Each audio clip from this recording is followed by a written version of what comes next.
বেগানা নারীর গান শুনলাম, আমার যুবক বন্ধুরে চক্ষু দিয়ে কত বেগানা নারীর দিকে আমি তাকাইলাম। আহা, কবরের মধ্যে কিন্তু এই চোখের মধ্যে আগুন দেওয়া হবে, যে হাত দিয়ে কর্ম করেছেন হাতের মধ্যে আগুন দেওয়া হবে। কবরে 99টা শাহবাসী হাজির হয়ে যাবে। এ যুবক ও মুরব্বী বাবারা, বাজান হিসাব কিতাব করিয়া তারপরে মাওলার কবরে যাইও। বাজানকে এ যুবক বন্ধু, আমার যুবক বাইরে হিসাব ছাড়া কেউ মাওলার কবরে যাইও না। এরপরে গেল তো কবরের ঘটনা। কবরে এরকম ডাকতে ডাকতে কত হাজার বছর যে তোমাকে আমাকে কবরে থাকা যাবে। এরপরে কিয়ামতের ময়দান শুরু হয়ে যাবে। কিয়ামতের ময়দান যেদিন শুরু হয়ে যাবে, কিয়ামতের ময়দানে উঠা লাগবে। সবাই উলঙ্গ ভাবে উঠবে, সকল মানুষগুলো উলঙ্গ ভাবে উঠবে। সকল মানুষ যখন উলঙ্গ হয়ে উঠবে, আল্লাহ রাসূলকে মা আয়েশা সিদ্দিকা রাদিয়াল্লাহু তাআলা প্রশ্ন করলেন, ইয়া রাসূলুল্লাহ, ইয়া হাবিবাল্লাহ, সবাই যদি উলঙ্গ হয়ে ওঠে আপনি কিভাবে উঠবেন? আল্লাহ রাসূল বললেন, আয়েশা রে, আমি রাসূল ছাড়া সবাই উলঙ্গ ভাবে উঠবে। এরপর আয়েশা বললেন, নবী গো, আমাদের কি লজ্জা শরম থাকবে না? আমাদের কি তারা দেখবে না? এইবার আল্লাহ রাসূল বললেন, আয়েশা, কিয়ামতের ময়দান এমন এক ময়দান, এমন এক ময়দান, নিজের দিকে অন্যের দিকে তাকাবে তো দূরের কথা, নিজের মধ্যে পরনে কি আছে না নাই এইরকম খেয়ালও তাদের থাকবে না। এ যুবক বন্ধু, এবার কিয়ামতের ময়দানে যারা গুনাহ করিয়া কবরে গেছ, যারা গুনাহ করিয়া কিয়ামতের ময়দানে উঠবা, কিয়ামতের ময়দানে উঠার পরে সূর্যটা মাথার কাছে চলে আসবে, সোহাগ উপরে সূর্যটা চলে আসবে, সোহাগ উপরে সূর্যটা চলে আসবে। সূর্যের তাপের গরমে মাথার মগজগুলো টাস টাস করিয়া ফাটিয়া পড়িয়া যাবে। আর বলবে, ইয়া নাফসি, আমাকে বাঁচাও, আমাকে বাঁচাও। এইভাবে করতে করতে সমস্ত মানুষ যখন পাগল হয়ে যাবে, মানুষগুলো পাগল হয়ে আদম সফিউল্লাহর কাছে যাবে। আদম নবীকে বলবেন, মামা আদম, এই কিয়ামতের ময়দানে আপনি আমাদের আদি পিতা, আপনি আমাদেরকে বাঁচান। দেখেন না আল্লাহর কি রাগ, আল্লাহর কি গুসা, এই রাগের সঙ্গে তো আমরা যাইতে পারবো না। এইবার আদম নবীর কাছে যায় যখন বলবে এই কথা, আদম নবী বলবেন, না জান্নাতের মধ্যে আমার মাওলা আমার গন্ধম ফল খাইতে না করছিল, আমি গন্ধম ফল খাইছিলাম, না জানি আজকে আমার কি বিচার হয়, না জানি আমার কি বিচার হয়, না জানি আমার কি বিচার হয়। আমি আমার পেরেশানির মধ্যে আছি, আমি পারবো না, তোমরা একজনের কাছে যাও। মজার লম্বা ঘটনা এরকম যাইতে আমার বন্ধুরা যাইতে ঈসা নবীর কাছে যাবে। ঈসা নবী বলবেন, না আমিও পারবো না, আমাকে খ্রিস্টানেরা আল্লাহর ছেলেগুলা খাইতে করছিল, না জানি আজকে আমার কি হিসাব হয়। তবে তোমাদেরকে এমন একটা ব্যক্তিকে দেখা দিতে পারি, সেখানে গেলে মনে হয় তোমরা পাইবা, আস্থা পাইবা, সেখানে গেলে তোমরা মনে মুক্তি পাইতে পারো।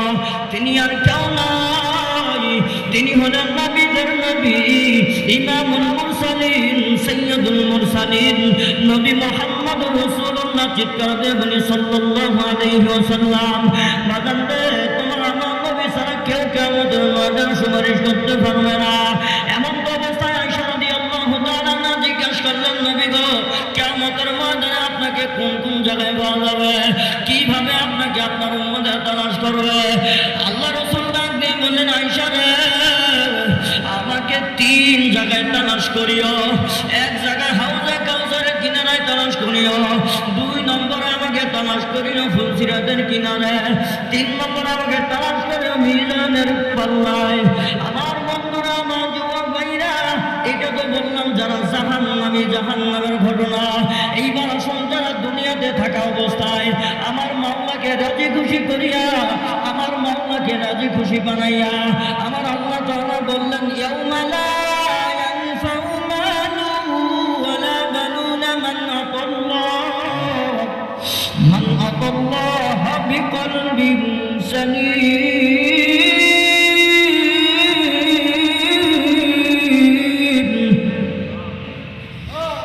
الله تعالى বললেন বিসমিল্লাহির রহমানির রহিম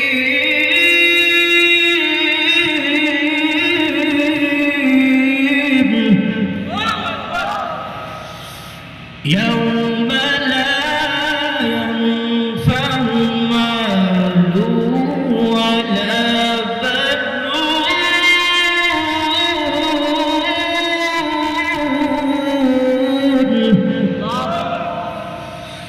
ولا بنون من أتى الله بقلب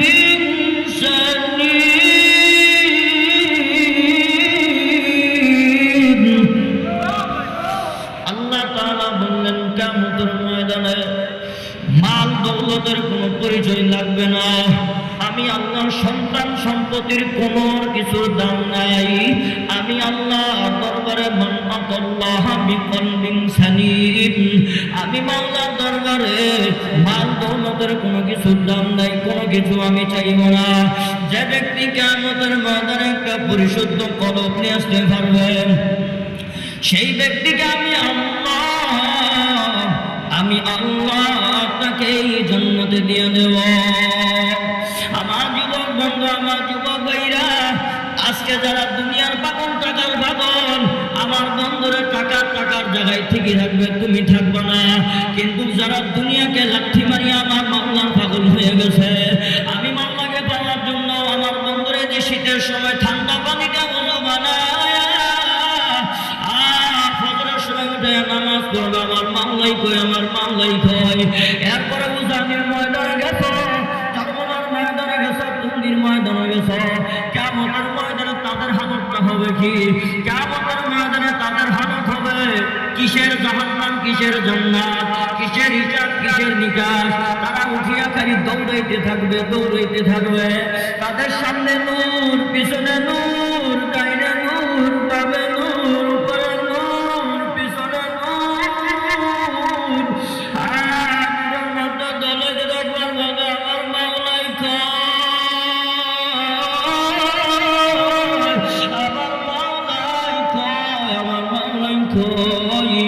আমার বন্ধুরা আমার যুবক ভাইরা এইভাবে পাগলের মধ্যে দৌড়াইবার বলবে আমার মাওলাই কয় আমার বন্ধুরা দৌড়াইতে কোন দিকে ফুলসিরাতের ফুল পার হয়ে যাবে তাদের কোনো হুঁশই থাকবে না জান্নাতের মধ্যে আমার মাওলা তাআলা রব্বুল আলামিন জান্নাতের মধ্যে তাদের সঙ্গে দেখা দিবে একটা দেখা দিবে জান্নাতের মধ্যে যখন তাদের সঙ্গে দেখা হয়ে যাবে আমার আল্লাহ তাআলা নিজেই সভাপতির আসন গ্রহণ করিয়া এইরকম একটা মাহফিলের সিস্টেম করবেন মাহফিলের সিস্টেমে প্রধান অতিথি হলেন আমার আপনার নবী জনাবে মুহাম্মদুর রাসূলুল্লাহ সাল্লাল্লাহু আলাইহি ওয়াসাল্লাম আমার ভাইরা আমার বন্ধুরা এরকম একটা মাহফিলের সময়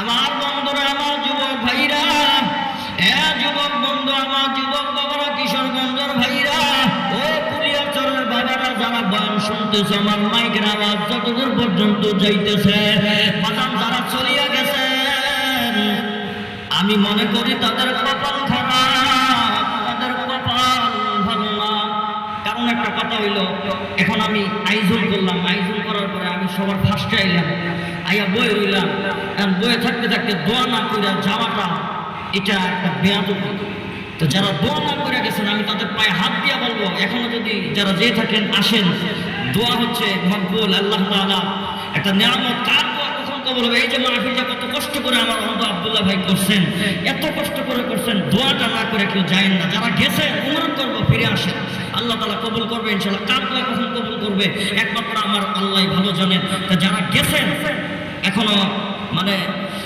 শয়তানকে নিয়ে গেছে এখন আমি আপনাদেরকে যারা আল্লাহু আকবার কলমে জারি রেখে আবার পিছনে ব্যাক করেন, আসেন মাহফিলে বসেন, আজকের জমিন পর্যন্ত কাঁদবেন ইনশাআল্লাহ। এটা কান্নাকাটির একটা মজলিস তৈরি হয়ে যাবে, দেখবেন চোখে পানি আসে যাবে, চোখের পানি যাদের দেখবেন দিল নরম তাদের চোখে পানি অতি তাড়াতাড়ি চলে আসবে। তারা গেছেন, এখন আমি অনুরোধ করছি আসেন মাহফিলে প্যান্ডেলে বসেন, আল্লাহ তাআলা একটা নূরের তাওয়াজ্জু এসে পড়বে ইনশাআল্লাহ। যুবক ভাইরা আমার, বন্ধুরা, যে কথাটা বলতেছিলাম, কিয়ামতের ময়দানে এরকম একটা মাহফিল সৃষ্টি হয়ে যাবে, মাহফিল আল্লাহ তাআলা আয়োজন করবেন। ওই মাহফিলে আমার আল্লাহ নিজেই সভাপতির আসনে বসে থাকবেন, আর প্রধান অতিথি হলেন আমার আপনার নবী জনাব মুহাম্মদুর রাসূলুল্লাহ সাল্লাল্লাহু আলাইহি ওয়াসাল্লাম।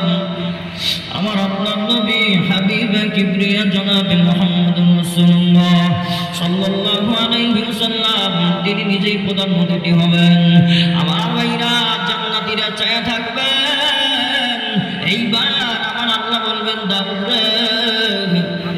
আমি যে কালামুল্লাহ শরীফ থেকে তেলাওয়াত করলাম, আমি যে কালামুল্লাহ বানাইলাম, আমি যে কালামুল্লাহ বানালাম,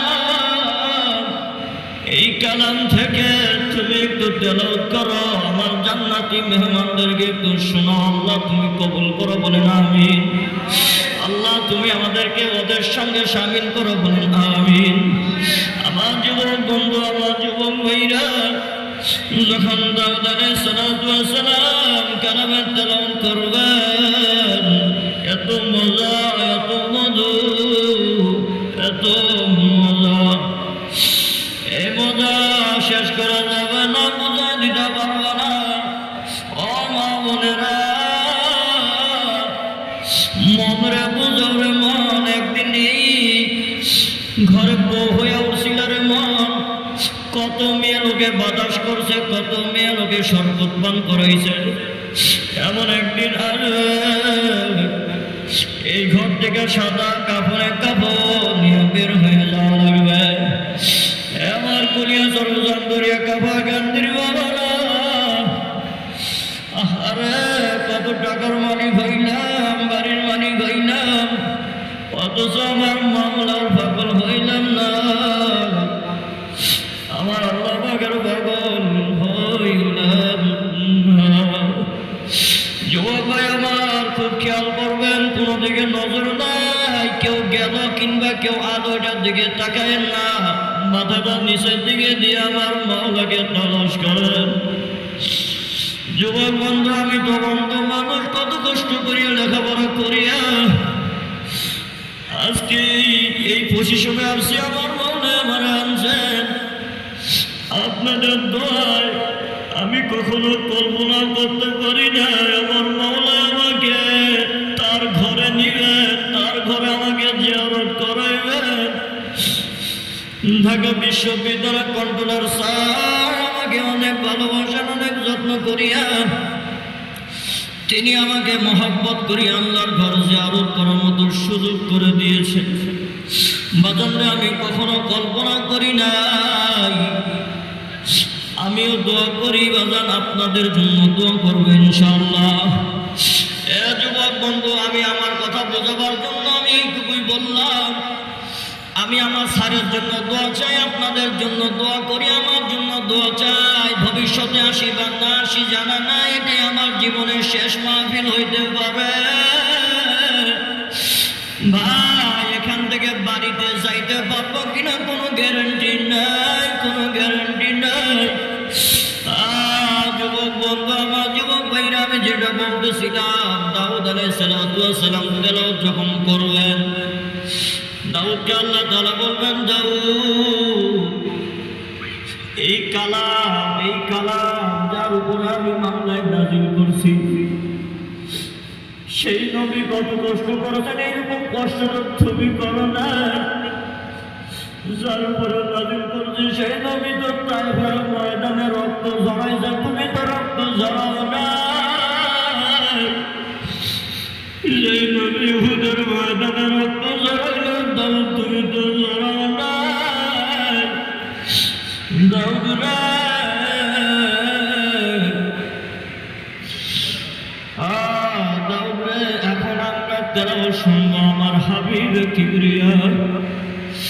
জনাব মুহাম্মদ রাসূলুল্লাহ সাল্লাল্লাহু আলাইহি ওয়াসাল্লামের কণ্ঠে জান্নাতীরা যখন আল্লাহ রাসূলের তেলাওয়াত শুনবেন, এত সুর, এত মজা, এত মজা, এত মজা। আল্লাহ তুমি কবুল করো, আল্লাহ তুমি কবুল করো, আল্লাহ তুমি তৌফিক দাও। এইরকম জান্নাতীদের শামিল করো, জান্নাতের লোকদের জান্নাতের সাথে আমাদেরকে কবুল করো। ও আমার যুবক বন্ধু, আমার যুবক ভাইরা, আল্লাহ রাসূল যখন তেলাওয়াত করবেন, বিসমিল্লাহির রাহমানির রাহিম।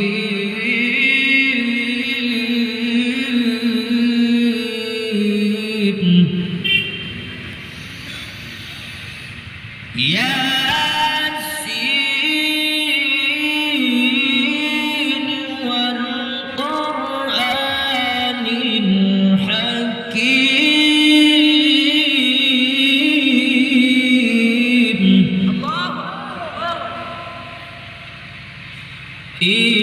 ইন্নাকা লামিনাল মুরসালিন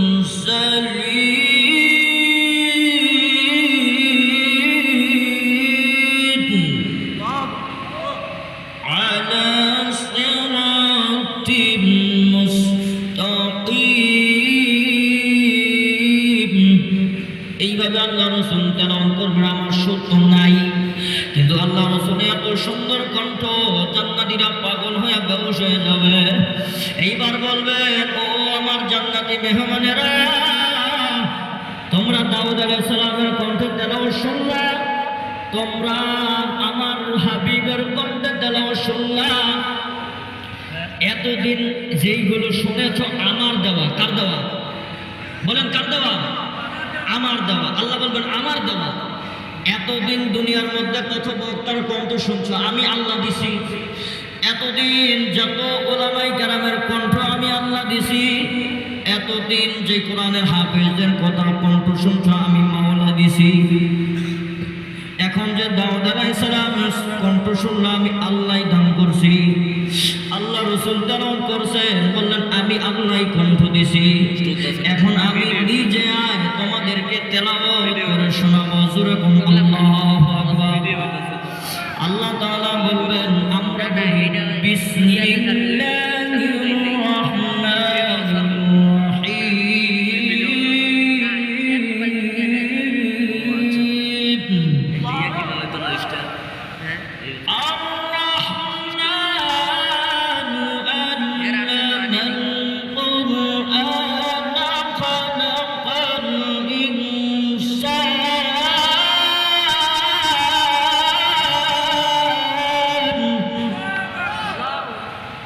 আল্লাহ তাআলা সেদিন বলবেন আর রহমান, বলবেন না আল্লাহ রহমান, মানে আমি রহমান।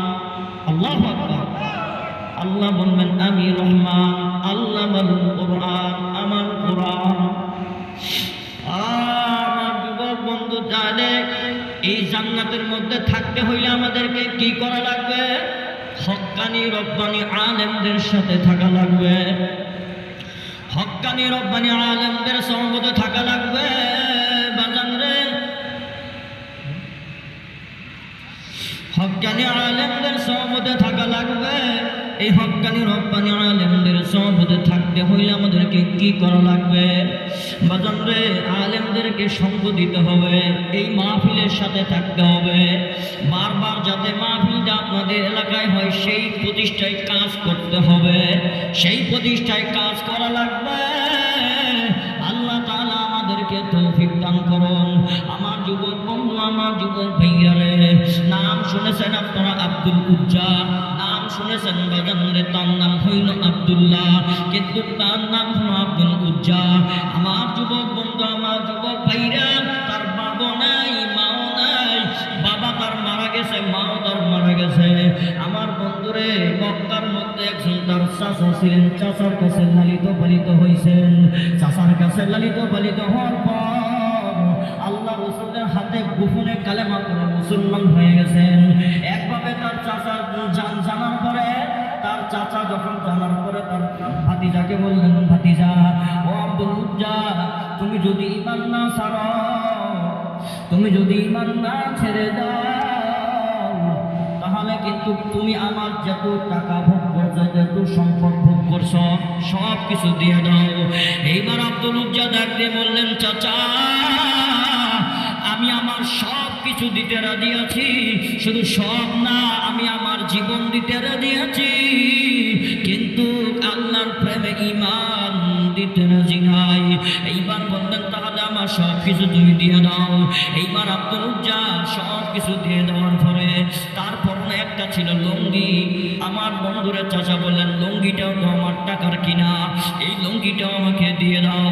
বাজান দেখেন আল্লাহ রসুলের আমলে সাহাবায়ে কেরামরা ঈমান আনতে এত কষ্ট করলেন, আর তুমি আর আমি লোকের নাকের মধ্যে তেল নিয়ে ঘুমাই, এই যে শীতের রাতে আরামের ঘুম ভাবে ঘুমাই, আমার বন্ধুরা কত সুন্দরভাবে ঘুমায়, কিন্তু সাহাবায়ে কেরামরা কত কষ্ট করলেন, কত দুঃখ করলেন, কত কষ্ট কত পরিশ্রম করলেন। ইহুদি চাচা ডাক দিয়ে বললেন, আব্দুল উজ্জা তুমি যে লুঙ্গি পরা আছো এই লুঙ্গিটাও আমার টাকার কিনা, এই লুঙ্গিটাও তুমি আমাকে দিয়ে দাও, এই লুঙ্গিটাও আমার লাগবে। এইবার আব্দুল উজ্জা ডাক দিয়ে কয়, চাচা এই লুঙ্গিটা আমার সম্মান, এই লুঙ্গিটা আমার সব কিছু, চাচা এই লুঙ্গিটা না নিলে হয় না। এইবার আব্দুল উজ্জাকে বললেন, না না না, এই লুঙ্গি ওটা লাগবে, লুঙ্গি ছাড়া তোমাকে যাইতে দেওয়া হবে না, নাহলে ঈমান ছাড়ো। এইবার আল্লাহকে সাক্ষী রেখে বললেন, মাবুদ গো আমি যারা নিয়েছিলাম সব কিছু দিয়ে দিছি, আল্লাহ এখন তো তোমার লুঙ্গিটাও আমি পরছিলাম, লুঙ্গিটা পর্যন্ত নিয়ে নিলে, মাবুদ আমি স্বেচ্ছায় উলঙ্গ হই নাই, ও আল্লাহ তুমি সাক্ষী থাকিও। এইবার লুঙ্গিটা দিয়ে কোনো মতো আমার বন্ধু, তার মা ছিল সৎমা, সৎমার কাছে যায় মাকে ডাক দেন, মা গো একটু উঠো। মা উঠা দেখে ছেলের এই অবস্থা, ছেলের এই অবস্থা দেখিয়া বললেন, কিরে বাবা তোর এই অবস্থা কেন? বললেন, মা গো ঈমান আনার কারণে তোমার কাছে যদি কিংবা চাদর মাদর থাকে একটা দাও আমাকে, আমি আমার রসুলের কাছে যাব। এইবার মা ডাক দিয়ে বললেন, বাবারে আমার কাছে তো চাদর নাই, তারপরে একটা চাদর আছে, অর্ধেকটা নিতে পারো। আমার বন্ধুরে অর্ধেকটা চাদর নিয়া আমার বন্ধুর কলবত ভাবে লজ্জায় স্থানটা ঢাকিয়া মদিনার উদ্দেশ্যে রওনা দিলেন।